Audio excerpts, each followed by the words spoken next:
partir do primeiro versículo. Por isso eu, o prisioneiro no Senhor, peço que vocês vivam de maneira digna da vocação a que foram chamados, com toda humildade e mansidão, com longanimidade, suportando uns aos outros em amor, fazendo tudo para preservar a unidade do Espírito no vínculo da paz.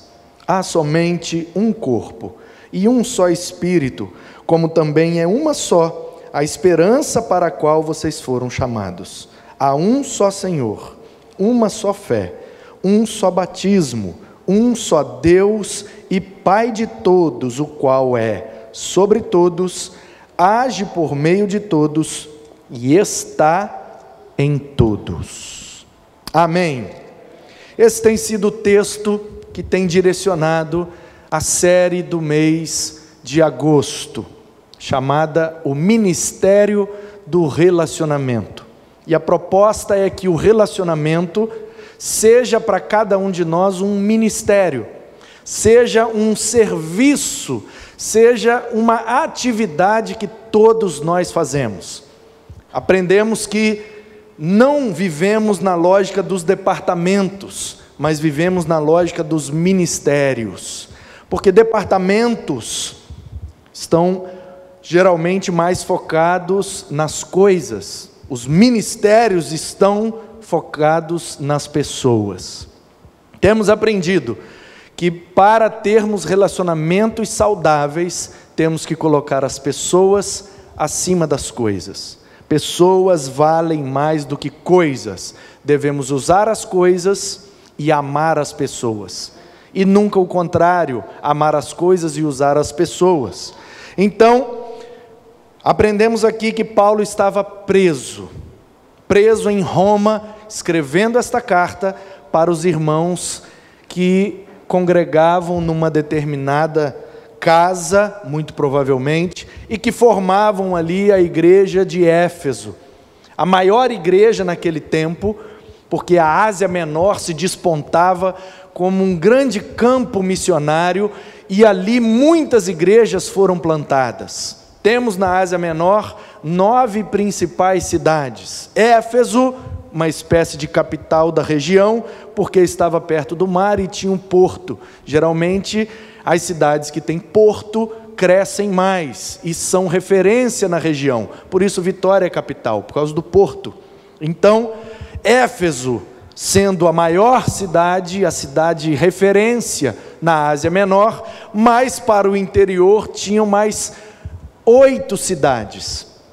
E formando ali 9 principais cidades: Éfeso, Esmirna, Pérgamo, Tiatira, Sardes, Filadélfia, Laodiceia, Colossos e Hierápolis. Essas eram as 9 principais cidades da Ásia Menor, e tirando Hierápolis, todas elas tinham igreja. As 7 que eu mencionei, o livro de Apocalipse revela que Jesus mandou João escrever uma carta para cada uma dessas 7 igrejas. Colossos tinha igreja, é o que nós estamos estudando na EBD, a Epístola aos Colossenses. E Hierápolis é bem provável que tivesse cristãos, mas a gente não tem nenhuma evidência neotestamentária de que em Hierápolis tinha uma igreja, no sentido de comunidade reunida, sempre no mesmo lugar e formando ali uma igreja. Mas é bem provável que tinha sim. Portanto, queridos, Paulo estava preso em Roma. Paulo andou muito naquela região, inclusive ele pastoreou, ele ficou fixo durante cerca de 3 anos ali em Éfeso. Ele plantou aquela igreja. Na primeira viagem missionária, ele já dá indícios de que ele tinha intenção de alcançar Éfeso, porque Corinto é também uma cidade portuária e uma cidade de passagem, uma espécie de ligação entre o transporte de navios naquele tempo. Por causa do canal que tinha em Corinto, as embarcações passavam por ali. E depois de Corinto, Paulo mirou em Éfeso, por ser a cidade referência naquela região da Ásia Menor. Então, na sua viagem missionária, ele vai para Éfeso, prega, tem gente que converte, e depois da terceira viagem missionária, ele passa ali um tempo com aqueles irmãos.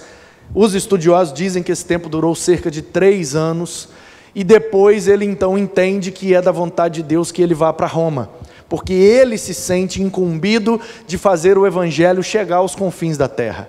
E esse é o propósito de Deus revelado por Jesus ali no início do livro de Atos, quando Jesus diz para os discípulos: fiquem em Jerusalém, Atos 1:8, até que o Espírito será derramado sobre vocês, e o Espírito vai dar poder para vocês serem minhas testemunhas em Jerusalém, Judeia, Samaria e até os confins da terra. Portanto, o livro de Atos nada mais é do que a narrativa de como o Espírito Santo cumpriu a vontade de Jesus.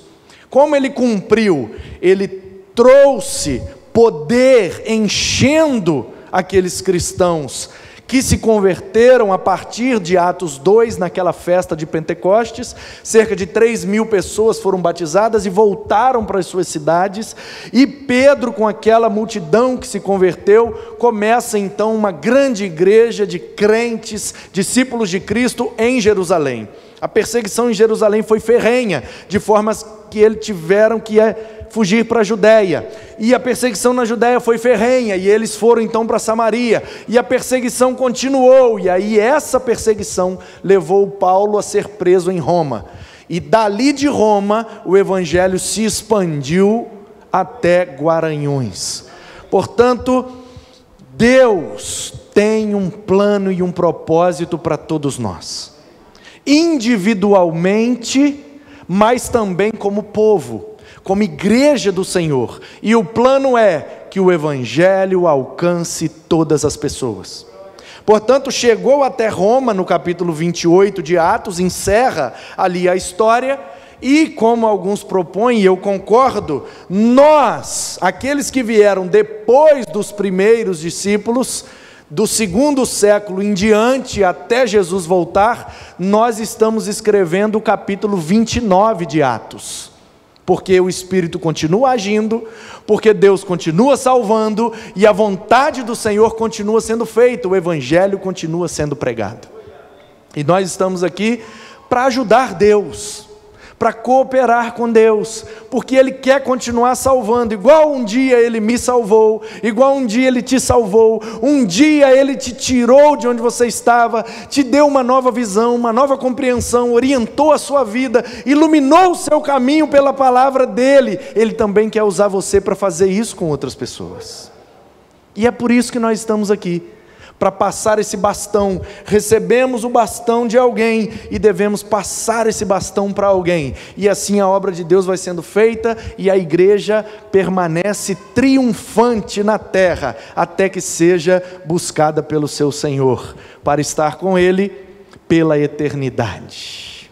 Esse é o propósito, e Paulo está dizendo, um propósito tão lindo desse, Deus tem algo tão bonito para fazer na igreja, e através da igreja, Leandro, e ele estava dizendo, um propósito tão lindo desse, e vocês brigando por causa de pouca coisa, e vocês não conseguindo ter bons relacionamentos, eu estou preso, e vocês estão aí, vivendo de maneira indigna, é uma indignidade, Deus ter salvado vocês, cumprido a promessa com vocês, sustentado vocês, para vocês agora pegar esse propósito tão lindo, essa promessa tão preciosa, e vocês ficarem preocupados com pequenas coisas que não contribuem em nada para que a obra de Deus avance. Ele está dizendo, eu estou preso, gente, e vocês estão aí soltos, eu estou preso, doido para estar aí, para viver o propósito de Deus como igreja, e vocês que estão aí, que podem viver o propósito, vocês estão vivendo de maneira indigna, porque se os efésios não estivessem fazendo nada de errado, Paulo não teria chamado a atenção deles. Peço que vocês vivam de maneira digna da vocação a que foram chamados. Deus chamou vocês para a salvação, é o chamado soteriológico, o chamado para a redenção. Ele chamou vocês da morte para a vida, chamou vocês do pecado para a santidade, chamou vocês que não eram povo para ser o povo de Deus. Depois Ele chamou vocês para serem cooperadores dEle, chamou vocês para fazer a obra com Ele, chamou vocês para serem instrumentos dEle, e por último chamou vocês para a eternidade. Esses são os 3 chamados que todo crente vive. Ele é chamado para a salvação, depois ele é chamado para o ministério, e depois ele é chamado para a eternidade. A grande pergunta é: qual desses chamados nós já respondemos sim? Ah, pastor, eu disse sim para a salvação, eu quero estar no céu. Ok, então depois desse tem um segundo. Ele está te chamando para o ministério. Ele está te chamando para trabalhar para Ele, trabalhar com Ele, trabalhar por Ele, para a glória dEle. Diga sim a esse chamado, e entre no centro do propósito de Deus, porque o Espírito de Deus é poderoso para fazer tudo o que nós precisamos para cumprir a vontade dEle. Diga sim ao chamado de Deus, não só para a salvação, mas também para o ministério. Que ministério, pastor? Aí é com você, aí é contigo. Converse com Deus, procure se envolver, tente uma coisa, fluiu, funcionou, prosperou, frutificou, permaneça. Não fluiu, não deu certo, agarrou, emperrou, está pesado, é cansativo fazer, então não é de Deus. Então tenta outra coisa. Tenta outra coisa, e tenta outra coisa, até você descobrir para o que você nasceu. Se envolva, participe, coopere, sirva, seja voluntário em qualquer coisa. Eu demorei muito para descobrir. Eu entrei na igreja, fiquei empolgado, eu fui para o coral, até que eu descobri, não é, está pesado, ensaio, não é isso. Aí eu fui, então deve ser o quê? Eu vou chamar meus amigos. Aí os amigos começaram a vir, começaram a converter, eu falei, opa, é por aqui. E aí daqui a pouco, Manu, você pode dar uma palavra? Posso. Aí eu dei uma palavra, o povo, rapaz, você tem que falar mais. Eu falei, misericórdia. Aí eu com a perna tremendo, não consegui passar de 2 minutos numa união de treinamento e tal, e falei, não sirvo para isso. Aí de repente um adolescente virou para mim, Manu, aquele dia que você falou aquele negócio, Deus tocou no meu coração e eu vou batizar. Eu falei, gente, eu achei que eu não tinha feito nada, eu todo nervoso, fiquei com maior vergonha, e não é que Deus fala, e não é que Deus age, então deve ser por aqui. E de repente eu vou escrever umas letras, vou fazer uns rap, e através do rap eu vou ganhar as pessoas. Aí de repente o rap começou a ficar pesado, as letras começaram a ficar chata, e a produção do negócio, e toda uma treta, uma crise, e o computador começou a dar pau, dar problema, a ponto de um dia num culto de oração, eu pedi oração pelo meu computador. Você acredita nisso? Culto de oração, alguém tem um pedido? Eu falei, eu quero pedir oração pelo meu computador. Tem um demônio lá dentro, não é possível. E eu quero usar o computador para a glória de Deus, eu quero gravar umas músicas para Deus, é obra de Deus, irmãos. Mas o negócio não flui, não funciona. Aí daqui a pouco, não, você vai dar aula de EBD. Eu, aula? E aí fui, sem jeito e tal, daqui a pouco a sala foi aumentando, mais alunos, e a coisa foi funcionando, e aí você vai pregar, prega aqui, prega ali, prega lá, prega ali, prega lá, você tem que ir para o seminário, e eu, não, estou de boa, e vai, e de repente o rap foi ficando de lado, e o evangelismo foi ficando também pesado, e aí de repente o ensino, e de repente a pregação, e convite, agenda, e todo mundo prega para nós, explica para nós, e tira uma dúvida para nós. E eu fui, então é aqui que está leve, é aqui que está funcionando, é aqui que está dando fruto. Aí eu fui ficando, e eu estou aqui até hoje. Então eu conheço um pastor que ele disse assim uma vez, meu primeiro ministério foi com os embaixadores do rei. Eu me despontei como um líder em potencial na igreja, e aí o pastor reconheceu e me ofereceu, olha, nós estamos precisando de alguém para liderar os embaixadores, você não quer liderar os embaixadores do rei? E aí ele tinha sido embaixador, tudo e tal, não sei pastor, se eu levo o jeito e tal, não, vamos se envolver, vamos trabalhar, eu vejo que você tem potencial, você é vocacionado, vamos lá. Aí ele foi e assumiu a embaixada, ele falou que nunca foi tão pior na vida dele. Pegou uma embaixada gigantesca e no final não tinha nenhum embaixador mais, ninguém queria vir mais. Ele foi um fiasco como líder de embaixadores. Aí de repente botaram ele na EBD, a classe de EBD bombou e virou a classe mais cheia de alunos da igreja. E aí aquilo sinalizou para ele, é aqui e não é lá. E aí dali ele começou a pregar, ele começou a dirigir um ponto de pregação, foi para o seminário e é pastor já há mais de 20 anos e tem um ministério muito abençoado. Portanto, queridos, vivam de maneira digna da vocação que vocês foram chamados. Deus chamou a gente e a gente precisa responder isso de maneira digna. Não é só dizer, eis-me aqui, conta comigo, vou se der. Eis-me aqui, conta comigo, nem que seja necessário eu mudar a minha agenda, mudar os meus planos, a vontade de Deus é prioridade da minha vida e eu vou fazer o que Ele está me chamando para fazer. E isso não vai ser um peso, isso não vai ser uma carga, como uma vez uma pessoa me procurou, pastor, eu vim aqui porque eu quero entregar meu cargo. Ela falou, cargo, como se fosse realmente uma carga. Eu falei, misericórdia, entrega logo. Não, o jugo é suave e o fardo é? Então se é de Jesus, é leve. Ah pastor, estou fazendo as coisas, mas está sendo um peso para mim. Então é sua coisa, não é de Jesus. É do seu coração, é da sua vaidade, é da sua vontade. Porque quando é da vontade de Jesus, o fardo sempre é leve. Pastor, como é que você consegue? Respondo muito essa pergunta. Eu olho, você está aqui, daqui a pouco você está lá e prega aqui, e prega ali, e dá aula, e tem aula, e ao mesmo tempo que você é aluno estudando, daqui a pouco você levanta da cadeira e vira professor dando aula, aí você viaja, sai de uma aula que você teve, vai para uma aula que você vai dar, sai dessa aula e vai pregar num lugar e pega quilômetros e centenas de quilômetros, e vai e prega lá, e prega lá, e prega lá, e prega aqui, e volta, prega 2, 3 vezes no mesmo dia, e faz casamento, e vai, e depois à noite está na igreja, e tá lá, pastor, como é que você aguenta? Toda semana é isso, viaja e prega e tal, como é que é? Você não dorme? Que hora que você prepara as mensagens? Que hora que você faz? Pastor, me explica. E eu falo, eu não sei explicar, eu só sei que é leve. É leve. Eu dou um bate e volta lá na Bahia, prego e volto, no outro dia de manhã eu estou aqui. Nossa, quase 1000 quilômetros, de madrugada, misericórdia, deve ser muito cansativo.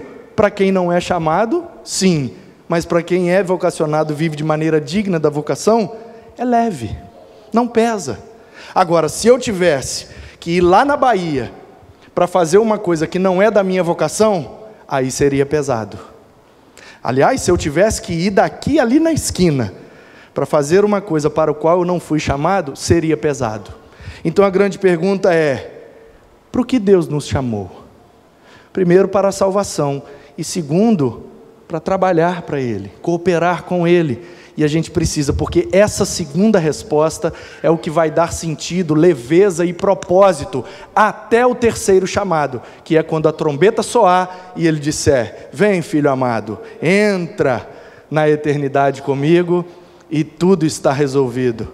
Que Deus abençoe aí, está levantando a mão aí, está querendo Jesus, né?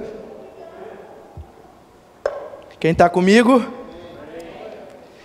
Aí a grande pergunta então que nós poderíamos fazer para o Paulo é, tudo bem Paulo, eu já entendi, você está preso, nós estamos soltos, para nós é mais fácil do que para você, e você consegue fazer a obra aí na cadeia e a gente não está conseguindo fazer aqui solto, a gente está sendo indigno. Então Paulo, fala para nós o que é que a gente tem que fazer para ser digno de sermos igreja de Jesus. Aí ele diz, vocês precisam ser humildes, com toda humildade, e aprendemos que humildade é capacidade de se reconhecer como humus, humildade, capacidade de ser humus. O que é o humus? Terra, barro, pó da terra. Todos nós somos feitos do pó da terra. O que nos deu vida foi a vida de Deus que está em nós. Portanto, somos todos iguais. Temos a mesma matéria-prima, as mesmas limitações, os mesmos desafios, somos todos iguais, independente da cor da nossa pele, do número da conta bancária, do lugar onde a gente mora, do carro que a gente anda, a roupa que a gente veste, a comida que a gente come, somos todos iguais. É só ir no cemitério e abrir lá e vai estar um monte de osso, e a gente não consegue olhar para aqueles ossos e dizer quem foi rico, quem foi pobre, quem foi gordo, quem foi magro, quem foi preto, quem foi branco, quem foi isso, quem foi aquilo, quem morou na Praia da Costa, quem morou em Guaranhuns, tudo igual, é tudo osso. E o verme comeu a carne de todo mundo. Portanto, o cemitério nos iguala, assim como a eternidade também nos iguala. Somos todos chamados para morar no mesmo lugar, e lá termos acesso às mesmas coisas. Aqui a gente não tem acesso igual, porque aqui o pecado impera, o mundo jaz no maligno, portanto existe a injustiça. Mas lá não, lá é o reino da própria justiça, porque o Senhor nosso Deus é o sol da justiça. Então, humildade é não se sentir melhor do que ninguém, mas é também não se sentir pior do que ninguém. E isso faz com que o relacionamento funcione. Eu não vou me excluir porque eu me sinto melhor, não, eu sou muito bom para estar ali, e aí eu me excluo. Mas eu também não vou me excluir por me sentir pior, não, eu sou muito ruim para estar ali, eu vou me excluir. Não, a gente vai se lançar no relacionamento com essa consciência, todo mundo é igual, e principalmente na igreja, só há um cabeça que é Cristo, o resto é tudo corpo, e todos os membros do corpo têm a mesma importância para o corpo. Cristo é tudo em todos. É isso que a Bíblia diz, quer judeu, quer grego, quer escravo, quer livre, quer homem, quer mulher, bárbaro, cita, elamitas, todos são iguais, porque Cristo é tudo em todos.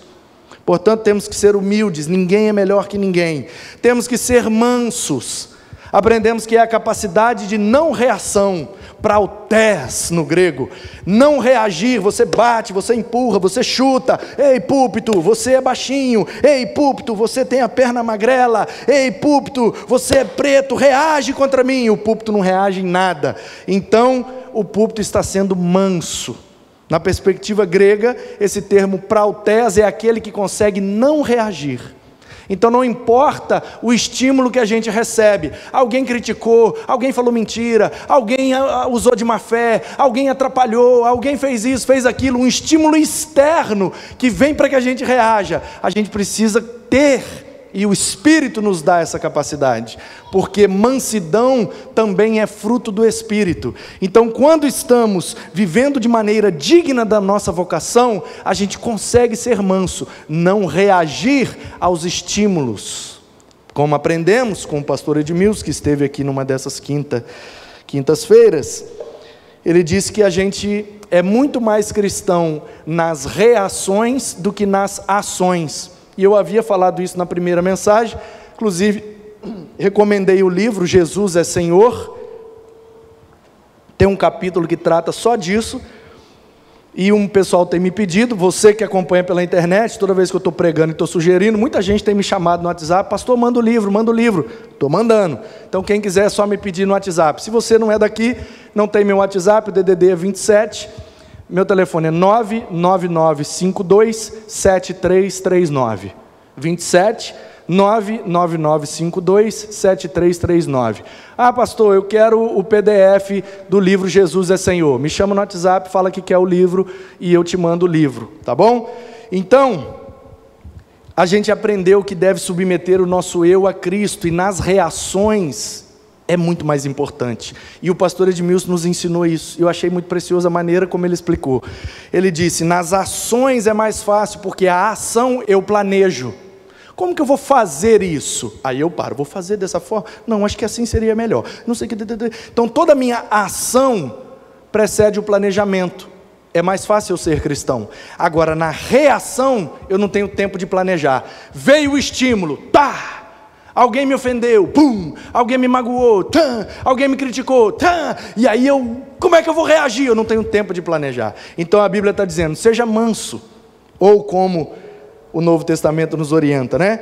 Pronto para ouvir e tardio para falar. Temos 2 orelhas e uma boca, então a gente deve ouvir mais e falar menos. Aí, pastor, eu tenho dificuldade, eu não consigo fazer isso. Então experimenta o próximo. Depois da mansidão vem a longanimidade, que no grego é a macrotumia.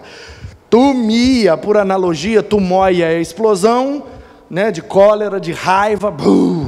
E então o tumói é o que provoca, a tumia é o que provoca a tumói. Por analogia, eu prefiro assim, fica mais didático, então vamos considerar que tumia seja o pavio. Então a macro, que é grande, tumia é o grande pavio. Então o que é longanimidade? É ter um pavio longo, capacidade de esticar o pavio. Alguém causou um estímulo ruim em mim, eu quero explodir na hora. Opa, mas eu já adquiri pelo poder e pelo fruto do Espírito a mansidão. Eu entendi que eu não tenho que reagir a tudo, não. Eu tenho que controlar e não reagir, mas agir. O que é que eu vou reagir? Espera aí, deixa eu pensar. Vou planejar, vou pensar a melhor maneira, melhor palavra, o melhor tempo, o melhor momento e tal. E aí eu vou esticando esse pavio. A mansidão me leva a exercer a longanimidade. Eu não vou responder agora. O que eu vou fazer? Eu vou esticar o pavio, amanhã eu respondo. Aí eu dormi, acordei, fui no banheiro, resolvi uma coisa e outra. Quando eu vi, passou o 2º dia, eu estiquei o pavio e não respondi, vai lá para o 5º, 6º dia. Eu não respondi aquele estímulo, né? E agora? Quer saber? Não quero nem mais responder também, não. Passou, foi embora, tchau, bênção. Assim o relacionamento vai ficando mais saudável.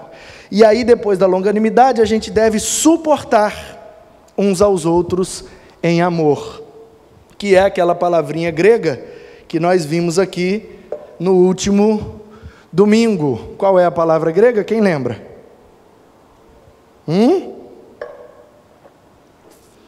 Quem lembra?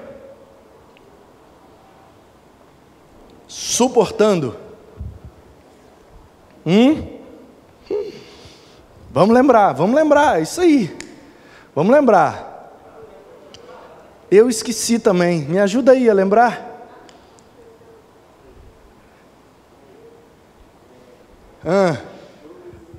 Olha ali, Igor.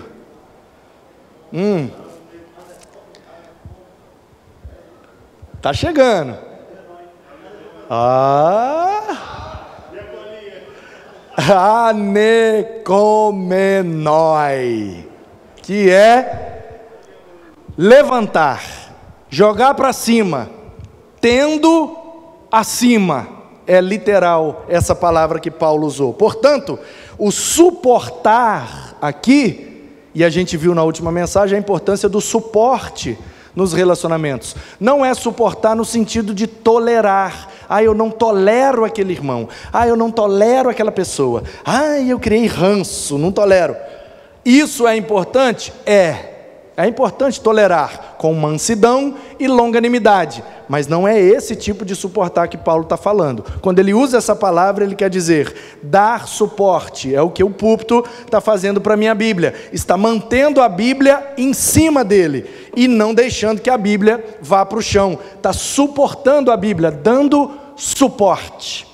Então é assim que a gente deve se comportar como igreja, dar suporte uns aos outros. Eu jogo você para cima, depois o outro me joga para cima, e o outro joga para cima e joga para cima, e todo mundo vai subindo, e todo mundo vai melhorando, e a gente cria uma cultura de louvores e elogios.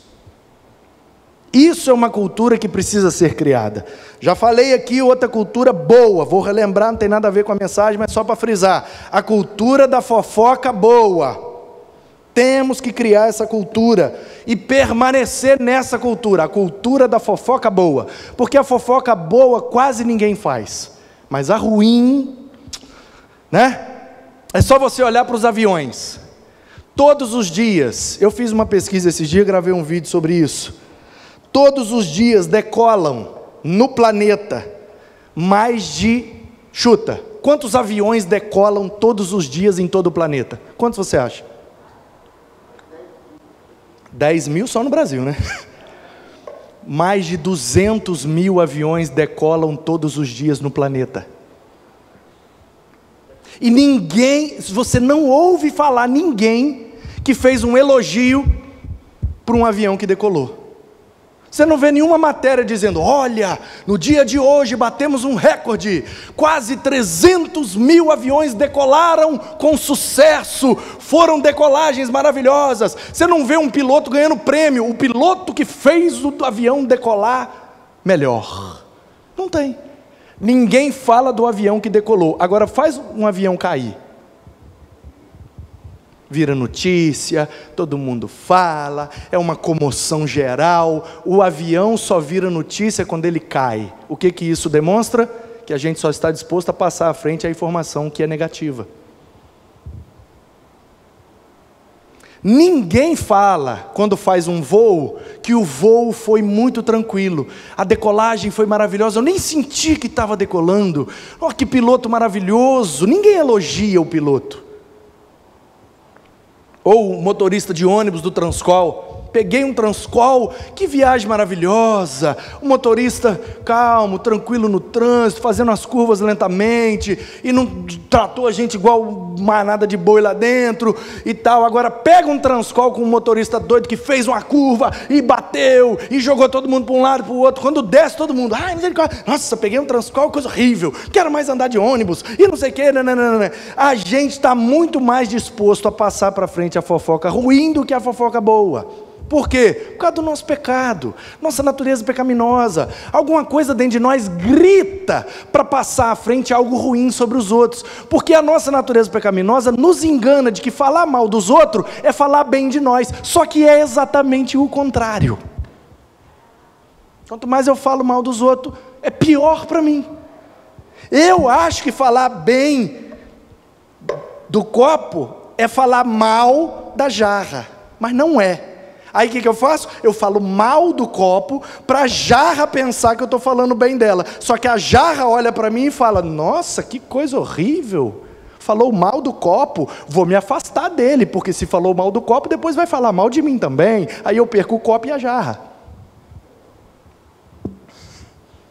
A gente acha, por causa do pecado que nos cega, que passar informações ruins adiante nos faz melhores.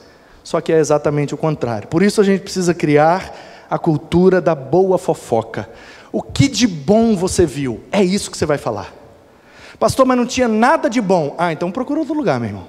Porque se você frequentou um culto, se você entrou numa casa, se você conversou com uma pessoa e não conseguiu ver nada de bom, o problema não estava no culto, nem na casa, nem na pessoa. Está em você. Porque todo mundo, todo lugar e todo evento tem algo bom. Aí um dia uma irmã, ouvindo isso, pediu a palavra e falou: pastor, discordo, todo mundo não, o diabo não tem nada de bom. E o pastor respondeu: tem sim, minha irmã, ele sabe que é perdedor e continua perseverando. Nós sabemos que somos mais que vencedores e muitas vezes desanimamos. Nossa, então até o diabo pode nos ensinar uma coisa boa? Ele é perseverante, mesmo sabendo que é derrotado, ele não desiste de lutar. E nós que somos mais que vencedores, desistimos, abrimos mão da promessa, cavamos, quando chega na hora de botar a mão na bênção, não quero mais não. Portanto, tudo e todos têm um lado positivo. Tem um elogio a ser feito. Vamos criar essa cultura do louvor e do elogio. Louvar a Deus e elogiar as pessoas. Fulano tocou bateria muito bem, bate aí, parabéns, pá. Mesmo que não tenha sido bom, vamos ver, aquela virada que você deu foi muito top. Aquele solo que você fez, irmão, aquela hora que você fechou o olho e levantou a mão do meu lado, aquilo me inspirou, eu falei: Deus está aqui nesse lugar, e a partir daquele momento melhorou meu culto para Deus, eu quero te agradecer.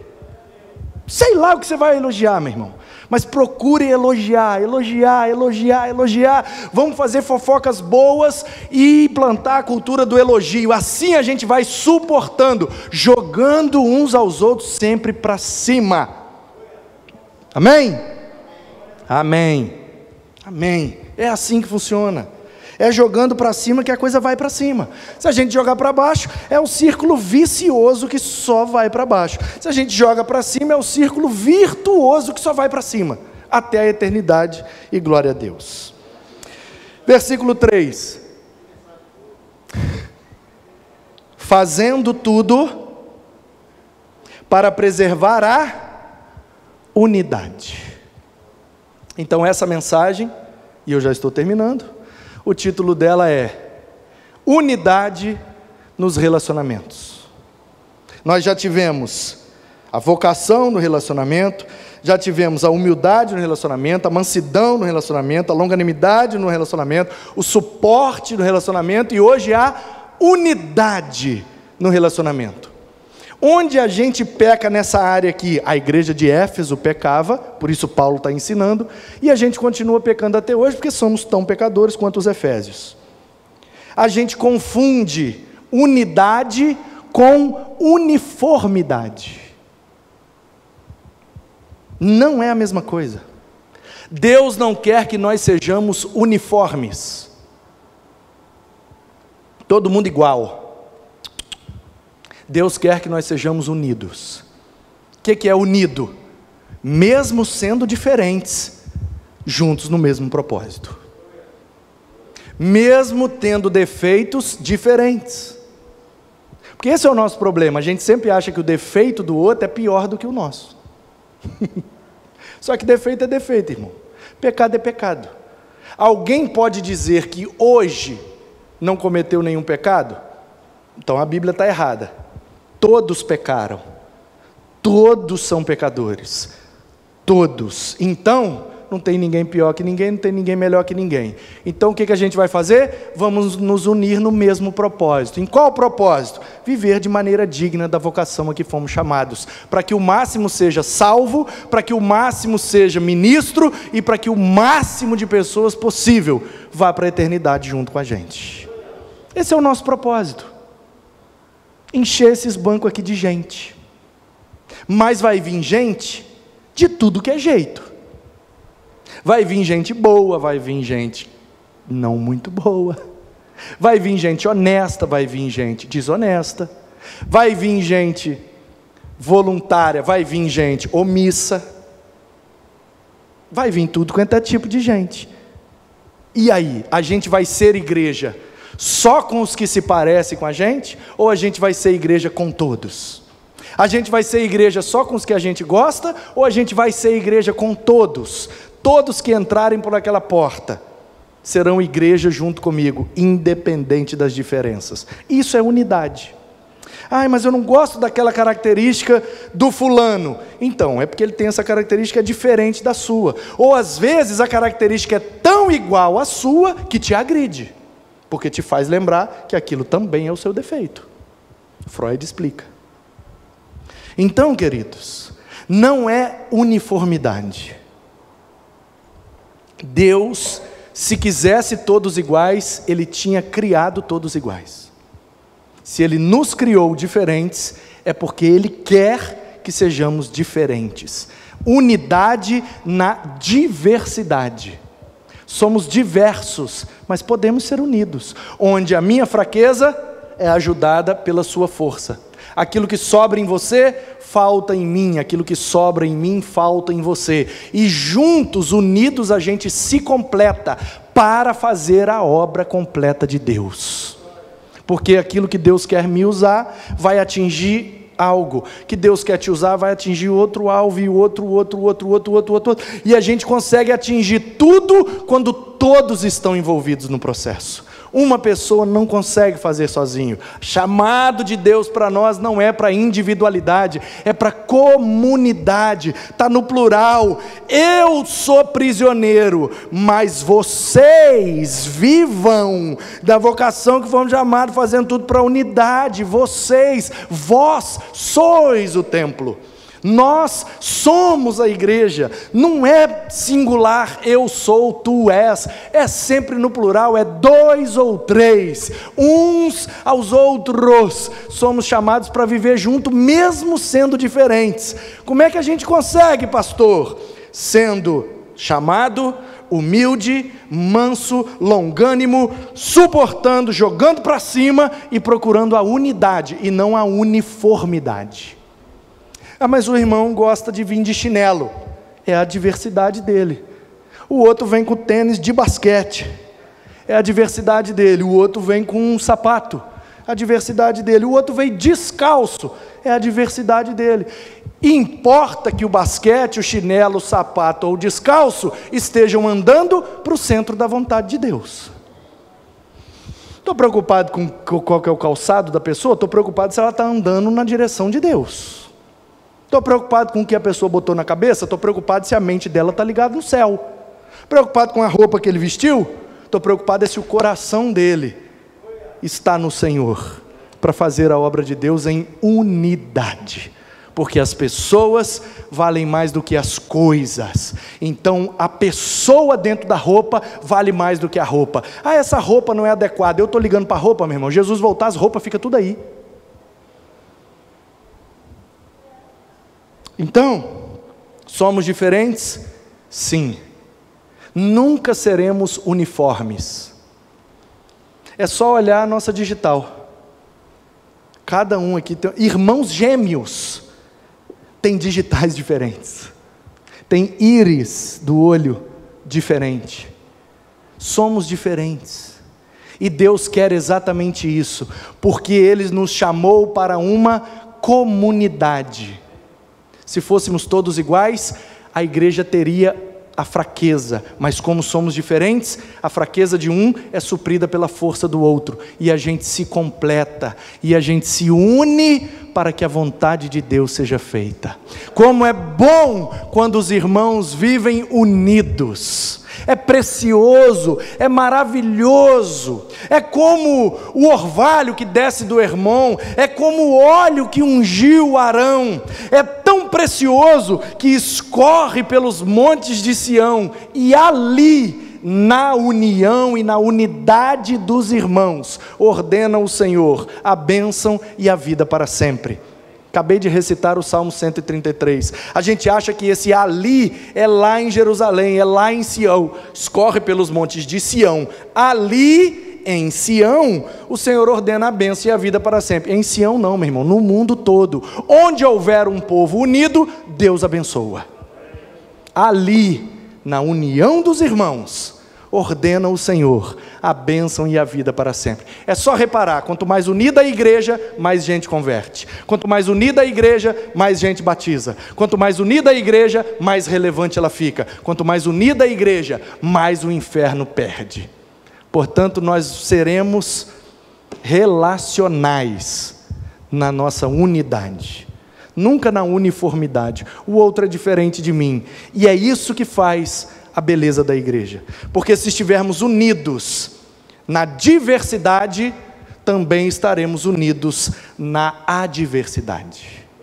Essa é boa para postar, hein? Se estivermos unidos na diversidade, também estaremos unidos nas adversidades. Portanto, a igreja não triunfa quando ela se divide. Jesus já disse, um reino dividido não prospera.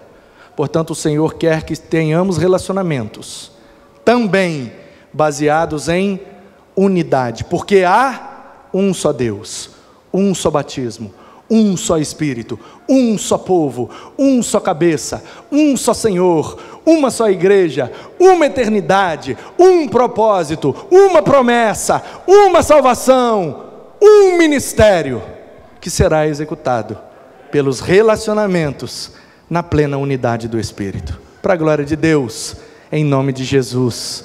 Amém.